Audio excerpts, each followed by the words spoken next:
대제국 고구려의 핏빛 자존심은 끝없는 굴욕 외교로 무너졌죠. 영유왕의 나약한 평화 구걸은 끔찍한 파국을 불렀습니다. 전승 기념탑이 허물어져도 왕은 그저 수수방관하기만 했죠.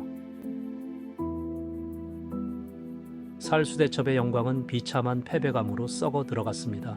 오늘은 왕을 도륙한 영의 소문의 핏빛 쿠데타를 파헤칩니다. 고구려 지배층 내부에 썩어빠진 고름이 마침내 터진 겁니다. 강대국의 압박 속에 귀족들은 서로의 목에 칼을 겨눴죠. 대당 강경파의 핵심 철권의 거인 영의 소문이 등장합니다.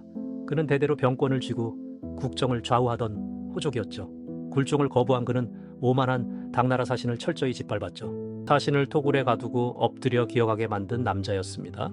이 무자비한 강경책은 영유왕 일팩의 눈의 가시였습니다. 온건파 귀족들은 영의 소문을 축출할 치밀한 음모를 꾸밉니다. 천리장성 축조 감독을 핑계로 그를 변방으로 쫓아내려 했죠. 중앙 정치 무대에서 그를 완벽히 고립시키려는 덫이었습니다. 심지어 영유왕과 대신들은 그의 암살까지 몰래 미략합니다. 하지만 굶주린 맹수를 섣불리 건드리면 목이 달아나는 법. 냄새를 맡은 영의 소문의 눈빛에 서늘한 살기가 번뜩입니다. 서기 642년 9월 마침내 그가 차가운 칼자루를 거머쥡니다. 평화를 구걸하는 기득권을 모조리 쓸어버릴 작정이었죠. 영의 소문은 평양성 밖에서 거대한 군사 열병식을 엽니다. 출정 전 고위 귀족들에게 인사를 하겠다며 자리를 마련했죠. 영유왕을 모시는 온건파 대신 180여 명이 초대되었습니다. 겉으로는 화려한 잔치였지만 그곳은 처참한 도살장이었죠. 술잔이 오가고 방심한 순간 영의 소문의 신호가 떨어집니다. 무장한 복병들이 쏟아져 나와 대신들을 무자비하게 썰어버리죠. 잔치상은 순식간에 검붉은 피와 찢긴 살점으로 뒤덮였습니다. 180명의 고구려 최고의 귀족들이 짐승처럼 도살당한 겁니다. 이것이 바로 피의 만찬이라 불리는 끔찍한 대학살극입니다. 잔혹한 피바람은 열병식장에서 결코 멈추지 않았습니다. 피가 뚝뚝 떨어지는 칼을 쥔 영의 소문이 왕궁으로 향합니다. 거칠 것 없는 쿠데타군이 평양성문을 무자비하게 박살냅니다. 그를 제거하려던 영유왕은 크나큰 공포에 휩싸이고 맙니다. 영의 소문은 거침없이 어전으로 들어가 영유왕을 참수해버리죠. 대제국의 군주가 신하의 칼에 무참하게 도륙당한 것입니다. 피 묻은 옥좌 위에 조카 보장왕을 새로운 허수아비로 앉히죠. 그리고 스스로 왕을 능가하는 대망리지 자리에 우뚝 섭니다. 고구려 역사상 가장 끔찍한 일인 독재의 막이 오른 겁니다. 무력으로 국가를 장악한 거대한 핏빛 괴물의 탄생이었죠. 영의 소문은 5자루의 칼을 차고 거만하게 말을 탔습니다. 귀족의 등에 엎드려 밟고 오르내리는 극도의 오만함을 보였죠. 아무도 그의 무자비한 카리스마 앞에 감히 나서지 못했죠. 왕권은 완전히 바닥에 떨어지고 모든 권력이 그에게 쏠렸죠. 비정상적인 독재 국정 운영이 핏빛 그림자를 드리웠습니다. 영의 소문의 대외 정책은 오직 강경, 타협 없는 철혈뿐이었죠. 당나라의 압박에도 결코 고개를 숙이거나 물러서지 않았습니다. 무너진 고구려의 핏빛 자존심을 억지로 다시 세우려 한 겁니다. 겉으로는 강력해 보였지만 그 이면은 극도로 불안정했습니다. 공포로 쌓아 올린 권력은 언제 무너질지 모르는 모래성이었죠. 그를 추종하는 세력들조차 언제 칼을 돌릴지 모르는 상황. 영의 소문은 끊임없이 피를 흘려 자신의 가치를 증명해야 했죠. 전쟁의 승리만이 그의 독재를 정당화할 유일한 수단이었습니다. 당나라는 고구려 군주의 시해를 핑계로 침략을 준비합니다. 겉으로는 복수였지만 실제로는 동아시아 패권을 노린 야심이죠. 천책상장 당태종 이세민이 직접 대군을 이끌고 쳐들어옵니다. 하지만 영의 소문은 물러서지 않고 서늘하게 칼을 갈았습니다. 영유왕 시절의 비굴한 굴종을 버리고 전면전을 선택한 겁니다. 낡은 평화는 박살났고 고구려는 다시 거대한 전장이 되죠. 당나라의 대군은 요동의 튼튼한 방어선들을 무섭게 공격합니다. 백암성과 비사성이 차례로 당나라 군대에게 짓밟히고 맙니다.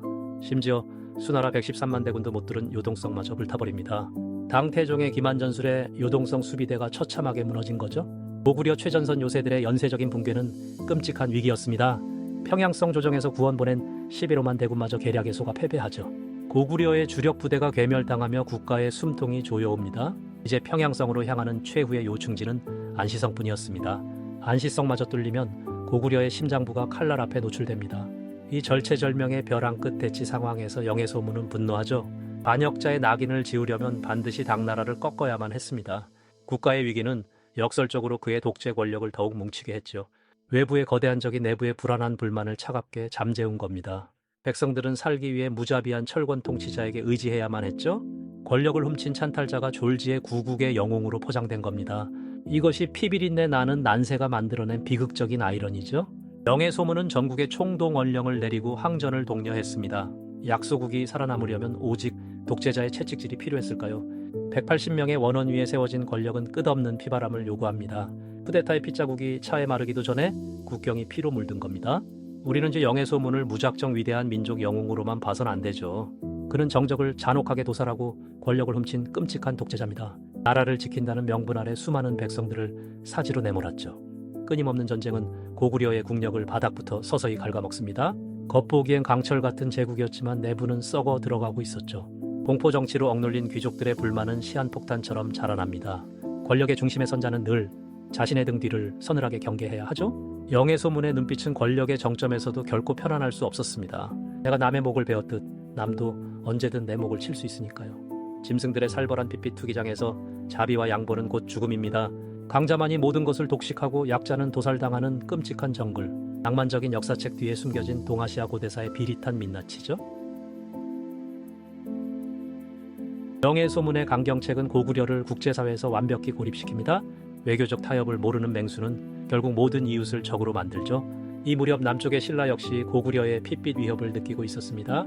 백제에게 대야성을 잃고 벼랑 끝에 몰린 신라의 외교관 김춘추, 그는 복수를 위한 군사를 빌리려 위험을 무릅쓰고 평양에 왔죠. 동족의 애원 앞에서도 영의 소문은 무섭도록 차갑고 냉혹했습니다. 고구려 옛 땅인 중령 이북을 무조건 돌려달라며 칼을 들이밀었죠. 타협을 모르는 오만한 강요가 신라와의 동맹을 처참히 박살냅니다. 이 순간에 서늘한 오만이 훗날 고구려의 심장을 찌를 줄 알았을까요? 거절당한 김춘추는 결국 당나라로 건너가 끔찍한 나당연합을 맺죠. 고구려를 멸망시킬 거대한 핏빛 올가미가 서서히 만들어진 겁니다. 영의 소문의 폭력적인 독선이 스스로 멸망의 씨앗을 뿌린 셈입니다. 역사는 이토록 냉혹하고 잔인하게 인과응보의 대가를 치르게 하죠. 대망리지의 화려한 망토 뒤에는 망국의 짙은 그림자가 숨어있죠. 쿠데타로 얻은 일인 독재는 그가 죽는 순간 파멸을 맞이하게 되죠. 신뢰가 아닌 공포로만 묶인 권력은 모래성처럼 붕괴하기 마련이죠. 승자의 역사 뒤에 억울하게 도살당한 180명 귀족들의 피눈물입니다. 권력의 재단에 바쳐진 무명 병사들의 뼈아픈 비명도 기억해야 합니다. 영웅이라는 거짓된 환상을 깨고 잔혹한 인간 본성을 직시하십시오. 살기 위해 동지마저 짐승처럼 썰어버리는 권력의 무자비한 야만성? 피로 쓴 역사를 망각한 국가가 맞이할 참혹한 지옥도를 잊지 마세요. 외적보다 무서운 것은 내부에 썩어빠진 부패와 끔찍한 권력욕입니다. 영의 소문의 쿠데타는 고구려 군사주의의 광기를 가속한 기폭제였죠. 국가가 백성을 전쟁 부품처럼 갈아넣는 끔찍한 과정이 전개됩니다. 자비와 도덕이 완벽히 증발해버린 이 핏빛 투기장에서 눈을 뜨십시오. 화려한 권력의 왕좌는 언제나 억울한 자들의 시체 위에 세워집니다. 고대 동아시아의 피비린내 나는 생존 투쟁은 아직 끝나지 않았습니다. 차가운 진실을 마주할 용기가 있다면 이 서늘한 여정을 함께합시다. 위인전의 껍데기를 무자비하게 벗겨낸 날 것 그대로의 고구려사입니다. 대제국 고구려의 진짜 힘은 이런 뼈를 깎는 서늘한 피바람에서 나왔죠. 영광의 기념비 밑에 깔린 처참한 패자들의 묵직한 고통을 마주해야 하죠. 평양성을 붉게 물들인 그날의 피비린내가 여러분 귓가를 맴돌 것입니다.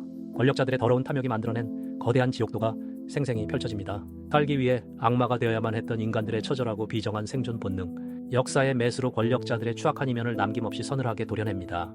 진실을 감당할 각오가 되셨다면 핏빛 체스판에서 눈을 떼지 마십시오. 승자의 찬양 뒤에 숨겨진 약자들의 서늘한 피눈물을 똑똑히 지켜보시죠. 억울하게 도살된 숱한 원혼들의 고통스러운 표정이 어둠 속에서 보이십니까?